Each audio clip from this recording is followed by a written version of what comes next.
and is rated R. The Rocky Horror Picture Show is also rated R. We're going to spend this time discussing the movie in gory detail, and along the road we will talk about some adult content and use some of our favorite swear words. Chopin's Goatables. They're the goatiest. Consider yourselves warned.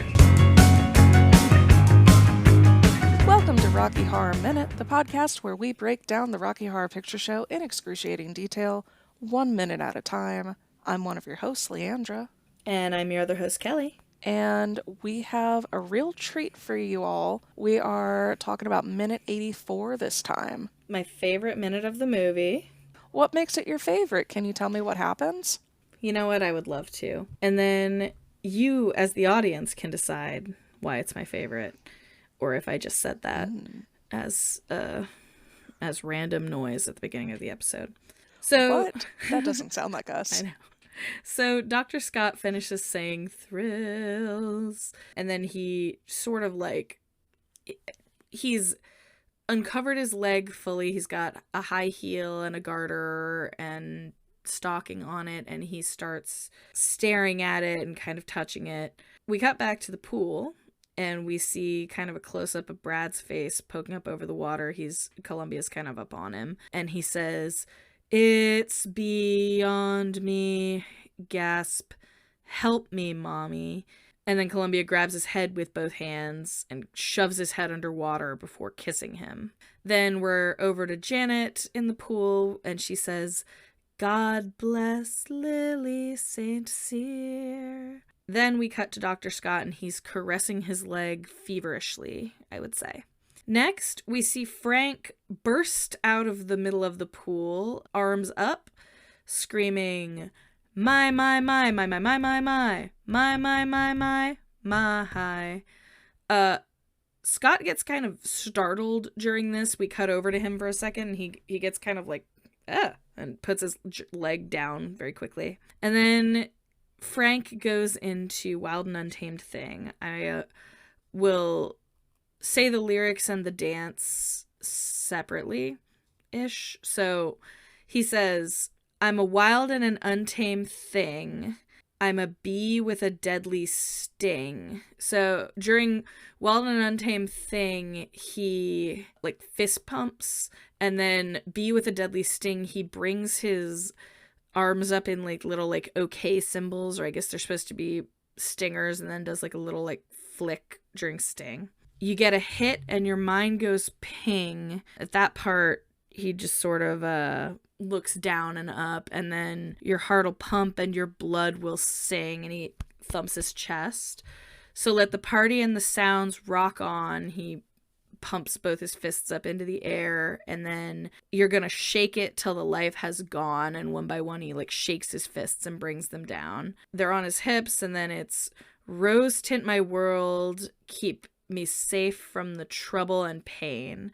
So during that, he brings his right arm up to chest level and wiggles his fingers through trouble, and then back up in the air. Then we get an instrumental. So during all of that, we can see behind him in the pool Janet, Brad, and Columbia, left to right. We see them kind of swim back and then lay with their on their backs in the pool, arms out behind them, holding on to the wall behind them. And they're kicking their legs to kind of kick up water throughout this section of the song. We don't see Rocky at first. Blink and you'll miss it. You see him when Frank says "hit and your mind goes ping." You see that Frank is actually on Rocky's shoulders. And then right after that, Frank kind of climbs up a little bit out of the pool. But Rocky seems to stay there based on his placement in the next moment. So after he says, "keeps me safe from the trouble and pain," the instrumental start, he turns around and gestures one after the other with each arm in kind of a "come on guys" gesture, and then he turns back around, and then one by one the others pop out of the pool, and the order that they pop up is Brad, Rocky, Columbia, Janet, but left to right they are Rocky, Columbia, Janet, Brad. Astute listeners will notice that Columbia has switched sides because she was on the other side of Brad at the beginning of all of this. Which is so cool, and we love that. Yeah, Sue's to marry again. Although I will say, I guess it's possible that she swam over there for some reason, but I think it's more likely it was a continuity error. And yeah, like I said, Rocky's placement when he gets up out of the pool leads me to believe that he did not move after Frank got off of his shoulders. He's kind of towards the front and like just standing upright.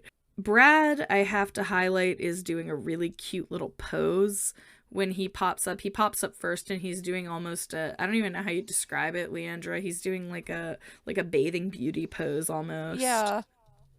I love it. There are a couple of times that I jokingly say that Brad is doing ooh woo shit, and that is one of them. Yeah. This is another out of many examples of Barry Bostwick making really, really fun, entertaining choices. So I love him. So after that, they basically all get into formation for a kick line, you know, their arms over each other's shoulders, and then they start kicking. So they get into the kick line and they say, "We're a wild and an untamed thing." And then they start going to the left, and the steps are like step, step, step, kick on the beat with "We're a bee with a deadly sting." That's when they kick. And then going the other way, you get a hit and your mind goes ping, your heart will pump and your blood will sing.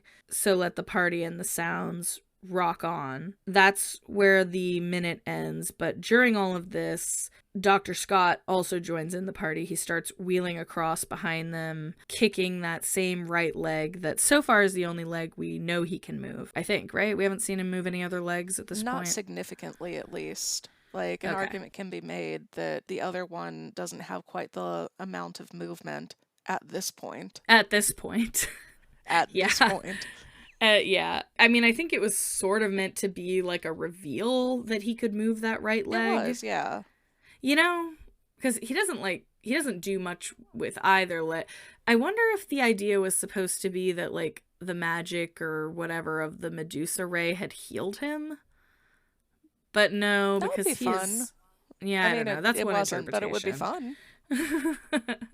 Well, because I'm like, well, far in the future, we will see he has lost that mobility again, or at least is choosing not to use it. But I love anyway, the concept of it being a faith healing.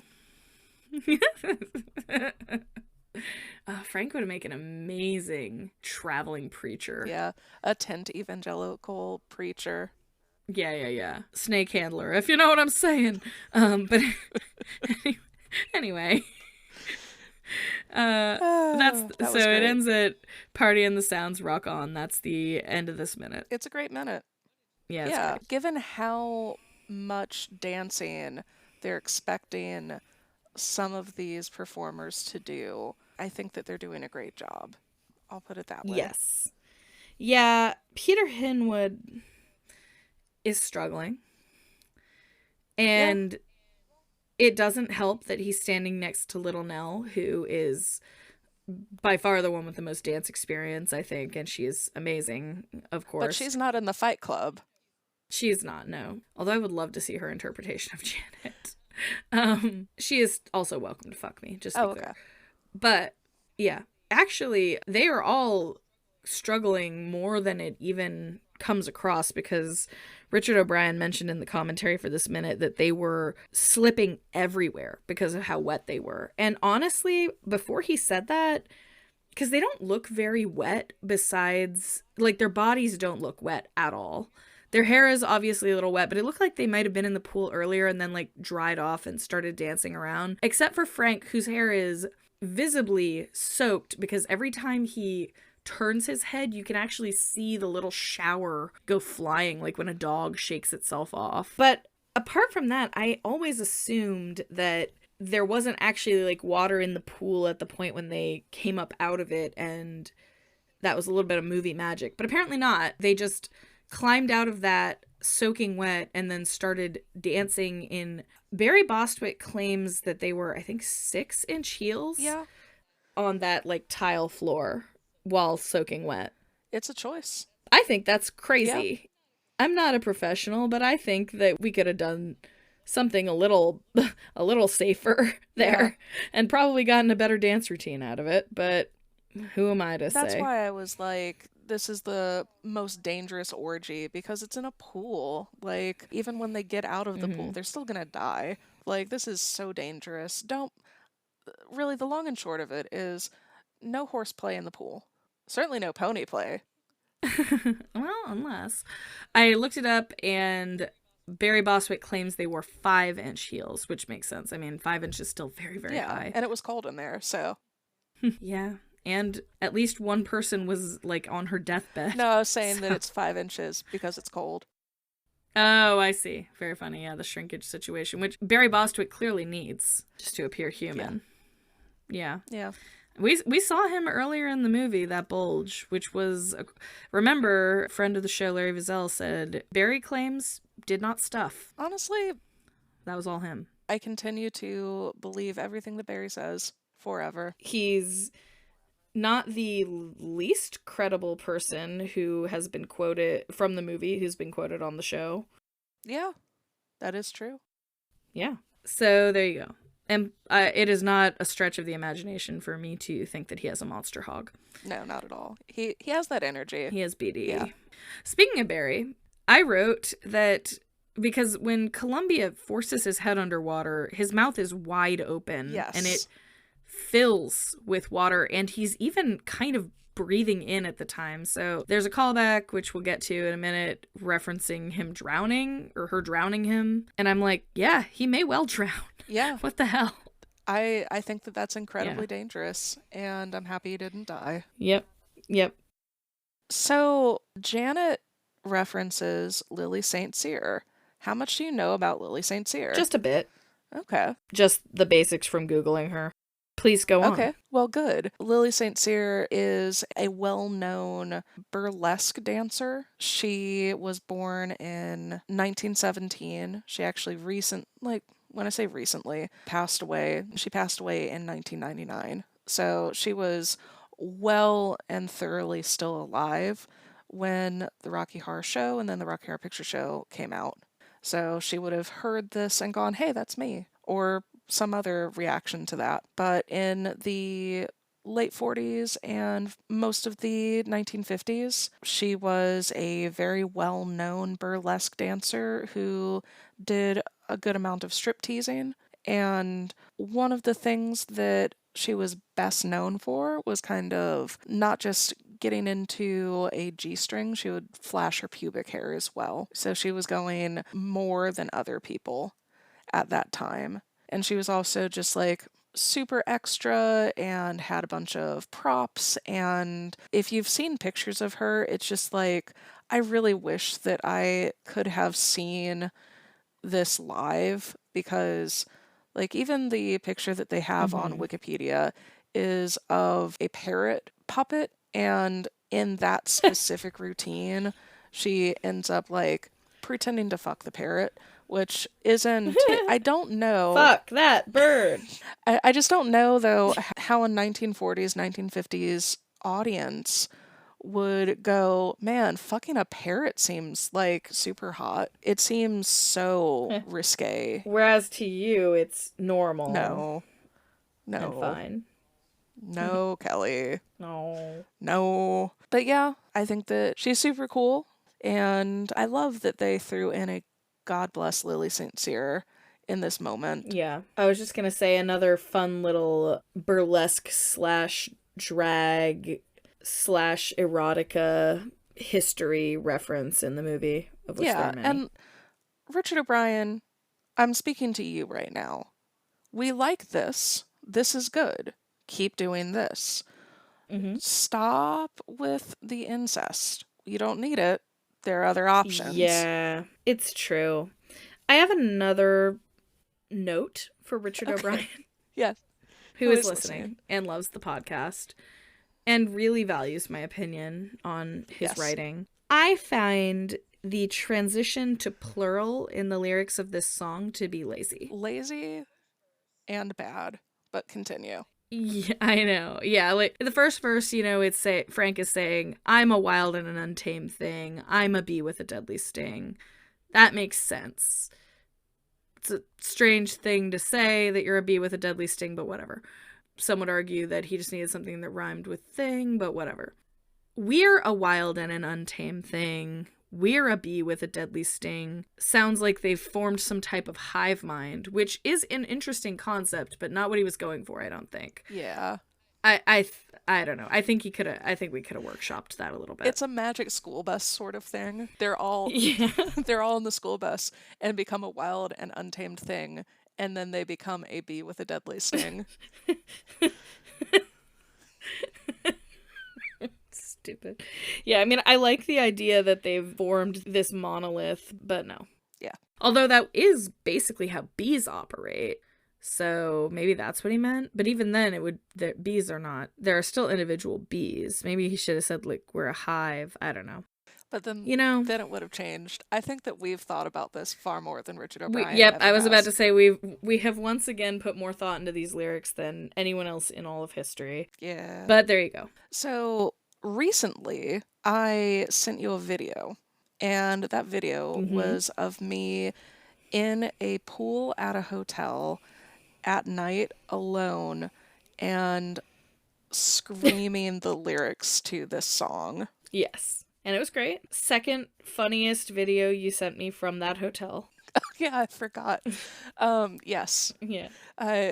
Anytime I'm in a hotel, I give Kelly a tour via video and of the room. Yeah, it's always a recreation of a Hard Rock Nick hotel tour video. Yes.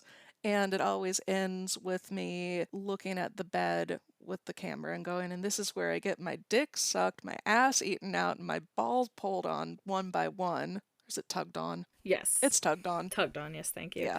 It is tugged on. I was not going to correct you, but it was hurting me. Yeah. So, yes, Hard Rock Nick possibly dead, but I'm dead. I'm a truther. I don't think he died. But either way, rest in peace, because he has left the internet. Yeah. If you don't know who I'm talking about, many years ago, Danny Gonzalez and Drew Gooden did a pretty funny video about him, and it's a great piece of entertainment. Go on, Leandra. All that to say, I had a really wonderful time recreating the my in the pool, but I was very, very aware of the fact that it was like 8 o'clock at night in a pool in the middle of the week. And as soon as I started yelling it, I realized I don't know that I've ever sung this out loud without like the movie behind me. And I thought I knew it pretty well, but then I turned on the camera and started belting, and all of a sudden, nope. I was like, what are these words? And yeah, these words suck is really what I'm bringing this back to. I hated it, but it was fun to do that. Yeah, it was fun to receive it. You like receiving things from me. Oh, please. Yeah, nobody believes audience, this. Vote on which one of us is the top. I will say I'm not even a verse top like Oscar. I am a... No. Well, maybe I am a verse top like Oscar. You're a verse top exactly like Oscar. That's exactly what I was about to say. Yeah, in that never happens. Leave us a 5-star review expressing whether you believe Oscar when he says he's a verse top. Yeah. He is something, but not a top, not even verse It's one. True. Nope. As I said one time in front of a guy he was trying to impress, he got real verse when he discovered poppers. It is true. Oscar went from almost exclusively topping to discovering poppers and then pretty much never again being a top by excited choice, I guess is a good way of putting that. Mm-hmm. It's now, in an emergency, I can top. An emergency. Yeah. In case of an emergency, Oscar can be topped. Well, can be used as a top. I love that we, on the Silent Transducers, don't make people get on the ground for kicking in the pool. A lot of casts out there, anybody who isn't Frank or sometimes Rocky, sometimes because Rocky is holding Frank on his shoulders, occasionally casts will have that happen, and I think that's a really, really dangerous, bad idea. But anyway, what we do instead of having folks on their backs or even on their shoulders, like upside down, kicking to convey the kicking in the pool, we just use blue pom-poms and shake them behind Frankenfurter, and honestly, I think it's a better visual. At least compared to me struggling. It is. Well, and here's the other thing. This depends much on your performance space, but if you're performing in a traditional movie theater and you lie down on the floor, the audience can't see you. If you're in a performance space where you have like an actual raised up stage, that's a different story. But I will say that it looks very cool when, like, specifically Oscar, he has the core strength necessary to, when he's on his back, then push the extra foot off of the ground so that his elbows are kind of pushing everything but his shoulder blades off of the ground. And that does look neat. If not everybody's doing that, then it looks messy. Yeah, and we, at no point, I don't think, do we have 4 people in those roles that are able to do it. Yeah, and honestly, even if we did, the blue pom-poms, I think, are just, for our cast, they're a better choice, just in general. I like them. I do always start, like, twirling them like they're nipple tassels, and then remember that it's supposed to be kicking water and stop. But yeah. I think that is an okay whoops. Yeah. To have. It's still entertainment. That I do every single time. That you do every single time.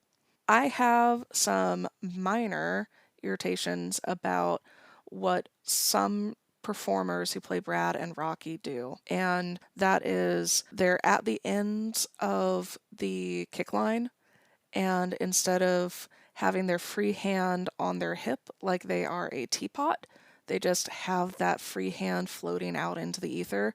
It's a little thing, but it is something that I find, like, mildly irritating when I see it happen. Yeah. And I would even go as far as to say that I've probably been guilty of that before. Like, I understand why you're doing it. You practice probably alone, and you have your arms out so that you make sure that you're doing it right. So I get it, but don't do it. Yeah. Of the things that I like about the dancing, one of the things that we discussed a little bit already with Frankenfurter, but for really all of the other good dancers, is the snappiness of the head when people kick and they turn to face their kick foot. It looks very good. Yeah. I'd say Susan Sarandon and Peter Hinwood are doing their best to do that, but the people who have performed on a stage in front of a large audience before, they're really serving, like, a very good tight snap to that. Mm-hmm.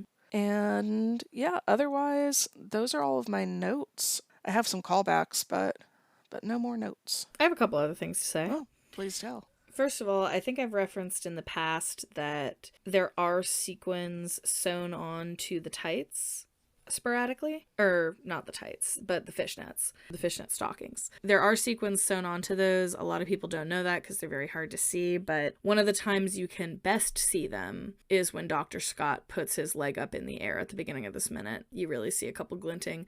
Also, the pools in general, there's several moments where you can see them in the pool. The only other thing I had was Frank has a pretty large black smear on the left side of his chest from being in the pool with a bunch of people with makeup, but what exactly do you think that's from? I think that is... because it's black. Right. And it's huge. I think that it is specifically floor show makeup. I know that it's black, but I think that it's probably like maybe a mix of the purple and maybe the lipstick also, just kind of smearing off. Yeah. That's my guess. Makes sense. But it is something that also will happen if you're doing a screen accurate-ish, like, puppy pile of performers in floor show makeup. And that is kind of why I generally tell people that's not a great choice. Yeah, I mean, rarely do our performers have even any floor show makeup on. It depends. Yeah. Let alone, like, all of it, but yeah. I usually get, like, the circle and the red lipstick on, and sometimes something on my eyes, and if I'm Janet, I always get teal makeup in my wig. Every single time. It's good. Yep, it's awesome, I thought. Yeah. That's all I had. All right, on to callbacks. So I referenced this earlier when Brad says, "It's beyond me, help me, mommy," and then Columbia, like, genuinely like Andrea Yates is him. It's Mama says drown. And then another one that I really, really like is right before Frank pops up, you say, "Whose pool is this? Tell us 13 times." And then my, hi. That's 13. That is true. There's a couple others that I don't even really fully understand, so take it away, Leandra. All right. So you can start with what's 2 plus 2, just as a nice little reminder of Brad going, "It's beyond me." And then when Janet says, "God bless Lily St. Cyr," you can go, "God bless titties and beer," which I like. Oh, yeah. I've heard that before, and I have to think that it started as kind of an oblique reference to the Frank Zappa song Titties and Beer. I would assume so, yeah. Yeah. It's a specific enough phrase, and the timing lines up. But anyway, yeah. All right. Next up, you've already done the "Whose pool's this" in 13 words or less, or some iteration of that. Mm-hmm. But you can go, "We heard you the first time," kind of in that same line toward the end of all of the my's. And then when Frankenfurter he's doing a lot of very specific hand gestures, and you can go, "Jerk off the cameraman, jerk off the light guy, and finger fuck the makeup artist." And Yeah. it lines up pretty well. It looks like he's jerking off somebody on the left, jerking off somebody on the right, and then he goes way down with his, I think, right hand, and brings it up and then kind of flourishes his fingers. So, you know, not just as a Yeah, Frank, but as a lesbian. Yes. Yeah. And just a general big fat slut. It's true. And then you can say, "Introducing the Beatles, John, Paul, George, Ringo." And that's really just because there are 4 of them. Okay, that was my question. Yeah. I hear that every time, and I never understand why. I think that it's the juxtaposition of it being clearly like people in corsets, and instead you say that it's the Beatles. Like, you could very easily, if the names were shorter, say it's the Teenage Mutant Ninja Turtles, and then do all 4 of them. Or the Sex and the City Gals. Yeah. But that's less silly. So, also I think that the name Ringo just is inherently funny to people. People are simple creatures. Yeah. And then, especially Oscar. It's so true. I do a lot of, like, during the dance, just very aggressively yelling the steps to the dance. And I don't know if that's a callback or just mental illness, but I will go step, step, step, kick. And that's really all I have. All right. Which means, well, who's driving the bus? No. I was about to say that. Fuck you. No, you don't have to go home, but you can't stay here. So get the fuck out. To the late night double feature picture show.